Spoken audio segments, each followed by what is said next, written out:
Assalamualaikum warahmatullahi wabarakatuh. Bertemu kembali dengan Ustazah Isti. Apa kabarnya anak-anak kelas 4? Semoga dalam keadaan yang selalu sehat dan dalam kondisi selalu bersyukur atas nikmat Allah Subhanahu wa taala. Sebelum kita mulai belajarnya, kita berdoa terlebih dahulu ya. Sikap berdoa. Ayo, siapa yang belum sikap berdoa? Sikap berdoa dulu ya. Siap? Wahid itsani thalatha. A'udzu billahi minasyaitonir rajim. Bismillahirrahmanirrahim.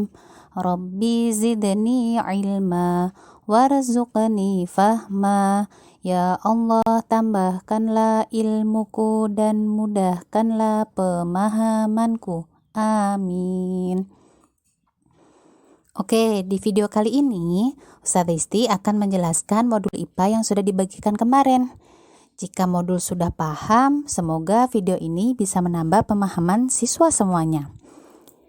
Simak video dengan baik-baik ya.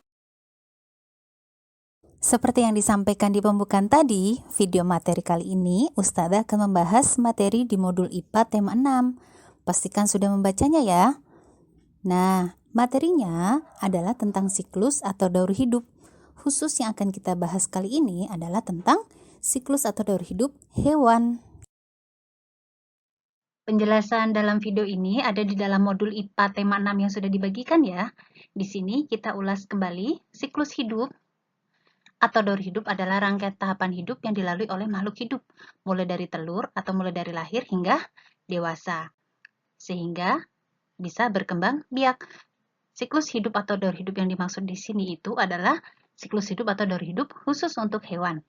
Kalau anak-anak lihat di layar video, di sini Ustazah buatkan bagan agar lebih mudah untuk mengingatnya. Siklus hidup dibagi menjadi dua, ada yang tanpa metamorfosis dan ada yang dengan metamorfosis. Metamorfosis itu sendiri apa? Metamorfosis adalah perubahan bentuk hewan selama masa pertumbuhan. Ingat, metamorfosis berarti ada perubahan bentuk.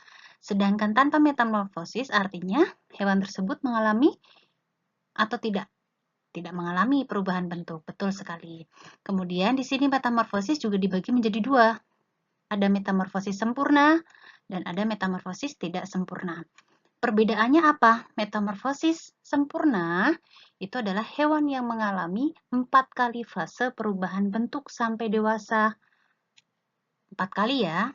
Sedangkan metamorfosis tidak sempurna, itu hewan yang mengalami 3 kali fase perubahan bentuk sampai dewasa. 3 kali kalau yang metamorfosis tidak sempurna. Dipahami dulu untuk yang slide video ini. Kita lanjutkan contoh hewan tanpa metamorfosis. Artinya di sini adalah hewan-hewan yang selama siklus hidupnya atau daur hidupnya tidak mengalami perubahan bentuk yang sangat berbeda. Daur hidupnya bisa kita tuliskan telur atau saat lahir menjadi anak, kemudian anak tumbuh menjadi muda tumbuh menjadi dewasa. Kalau di layar ada contoh daur hidup ayam. Dimulai dari telur, diirami oleh induknya, kemudian menetas, kemudian menjadi anak ayam. Anak ayam tumbuh menjadi ayam muda, dan ayam muda tumbuh menjadi ayam dewasa yang siap berkembang biak lagi, atau siap bertelur lagi. Selain ayam, contoh dari hewan tanpa metamorfosis ada ikan, belut, cicak, kura-kura, komodo, kadal, burung, sapi, dan kerbau. Dan masih banyak yang lainnya. Kalau anak-anak garis bawahi, contoh hewan tanpa metamorfosis adalah hewan-hewan yang selama daur atau siklus hidupnya itu tidak mengalami perubahan bentuk yang sangat berbeda dengan induknya. Contohnya anak ayam ini. Berubah menjadi ayam muda, ayam dewasa, dia hanya berubah ukuran tubuhnya dan jumlah dari bulu ayamnya saja. Tidak berubah misalkan dari ayam berubah jadi burung, berubah jadi ayam lagi, tidak seperti itu. Tapi sama, jadi dari anak ayam, ayam muda, ayam dewasa. Begitupun dengan ikan, belut, sampai sapi dan kerbau. Itu juga sama. Sapi melahirkan anak sapi. Anak sapi tumbuh menjadi sapi muda tumbuh menjadi sapi dewasa. Itu nanti ketika di soal ditanyakan tentang daur atau siklus hidupnya. Begitu, Nak. Dipahami lagi. Sada lanjutkan. Kemudian, contoh hewan dengan metamorfosis sempurna. Artinya, hewan ini mengalami perubahan bentuk yang sangat berbeda dengan induknya. Daur hidupnya ketika kita tulis itu telur berubah menjadi larva, larva berubah menjadi pupa, pupa menjadi imago. Apa itu larva? Kalau anak-anak tahu, larva itu ada di toko kartun ya. Itu adalah ulat. Kemudian pupa itu apa, Ustazah? Pupa adalah nama lainnya kepompong. Kemudian imago itu apa? Imago itu adalah hewan dewasa. Jadi Ustazah ulangi, metamorfosis daur hidupnya dimulai dari telur, larva, pupa, imago. Kalau disingkat anak-anak sudah lihat di layar ada tela, pugo. T, telur, la, larva, pupa, go, imago. Kemudian kita amati gambar di sini. Ustazah berikan contoh hewan metamorfosis sempurna yaitu kupu-kupu. Dimulai dari telur menetas menjadi ulat atau larva. Larva akan memakan daun-daun yang muda atau daun-daun pilihan. Kemudian larva atau ulat ini tumbuh menjadi dewasa dan berubah menjadi kepompong atau pupa. Selama menjadi kepompong, di dalam kepompong si ulat atau si larva ini akan berubah menjadi kupu-kupu. Ketika siap untuk menetas kepompongnya atau pupanya, dia akan menetas berubah menjadi kupu-kupu muda. Kemudian kupu-kupu muda berubah menjadi kupu-kupu dewasa dan siap berkembang biak lagi. Adapun contoh dari hewan bermetamorfosis sempurna selain kupu-kupu ada katak, ada nyamuk, ada lalat, ada lebah, dan ada kumbang.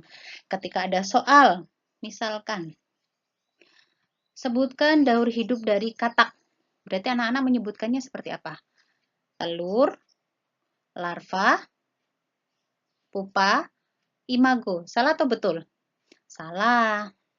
Karena untuk hewan metamorfosis sempurna, daur hidupnya itu berbeda-beda setiap hewannya. Jadi dihafalkan. Modulnya boleh dibaca lagi. Kalau katak berarti dari telur, berudu, berudu berkaki, katak berekor, katak muda, katak dewasa. Kalau nyamuk, daur hidupnya telur, larva, pupa, imago. Betul atau salah? Betul. Imagonya nyamuk dewasa. Pupanya? Ya pupa nyamuk. Larvanya jentik-jentik atau tempayan. Dan lain sebagainya. Anak-anak bisa mencermati kembali modulnya ya, dibaca.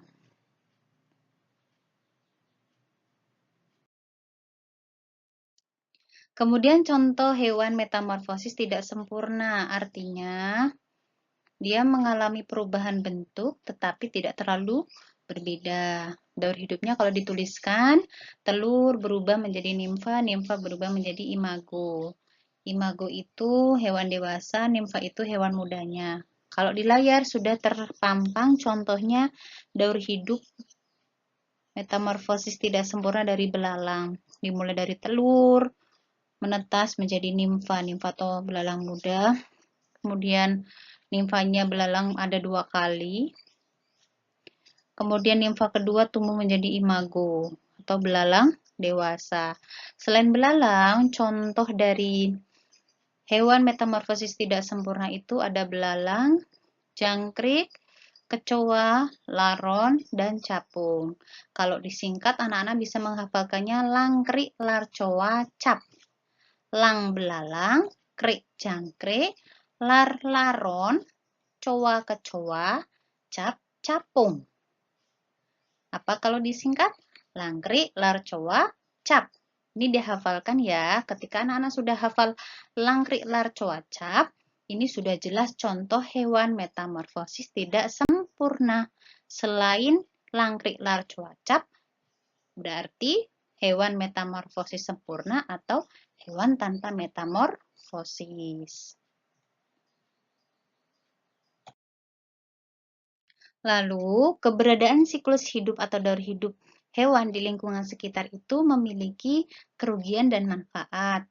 Adapun kerugian dari setiap fase itu nanti akan Ustazah jelaskan di slide selanjutnya. Sekarang akan Ustazah bahas keberadaan siklus atau daur hidup hewan di lingkungan sekitar yang menguntungkan atau memberikan keuntungan bagi lingkungan sekitar maupun manusia. Contohnya, fase atau tahapan siklus hidup dari kupu-kupu dewasa. Manfaatnya apa? Membantu penyerbukan bunga sehingga tanaman tersebut bisa menjadi berbuah ataupun bisa melanjutkan kehidupannya. Kemudian ada fase tahapan pupa dari ulat sutra. Di sini manfaatnya pupa ulat sutra akan dirubah menjadi bahan pembuat benang atau kain sutra. Selain itu, ada contoh fase lebah dewasa. Penghasil madu dari nektar bunga. Lebah dewasa akan mencari bunga-bunga yang menghasilkan nektar bunga yang manis biasanya. Inilah beberapa contoh fase atau tahapan siklus hidup hewan yang memberikan keuntungan atau manfaat di lingkungan sekitar kita. Selanjutnya, keberadaan siklus hidup di lingkungan sekitar kita yang merugikan. Itu apa saja sih? Ada beberapa contohnya, seperti larva kupu-kupu. Di sini, mereka akan memakan daun pertanian dan perkebunan milik petani. Bahkan, larva kupu-kupu ini akan memilih daun-daun yang masih muda, sehingga tanamannya bisa rusak ketika jumlah larvanya sangat banyak. Kemudian, fase tahapan siklus hidup dari nyamuk dewasa, khususnya Aedes aegypti. Ini dampaknya atau kerugiannya yang akan diterima di lingkungan sekitar itu adalah terjadinya penyakit demam berdarah. Kemudian, fase atau tahapan siklus hidup dari larva kumbang atau yang sering kita sebut uret. Ini gambarnya ada di pojok kanan bawah. Uret jadi bentuknya seperti itu. Mereka akan memakan akar dan batang bagian bawah sehingga tanaman tersebut bisa mati bahkan kering sehingga tidak bisa diselamatkan lagi. Ini contoh dari larva kupu yang sedang memakan daun-daun. Kemudian ini adalah nyamuk Aedes aegypti yang menyerang manusia sehingga menyebabkan penyakit demam berdarah. Itulah beberapa keberadaan siklus hidup di lingkungan sekitar, baik yang merugikan maupun yang memberikan manfaat bagi kita. Next, anak-anak jawab kuis yang ada di dalam video ini ya. Insya Allah kuisnya mudah-mudah dan jumlahnya ada 5 soal.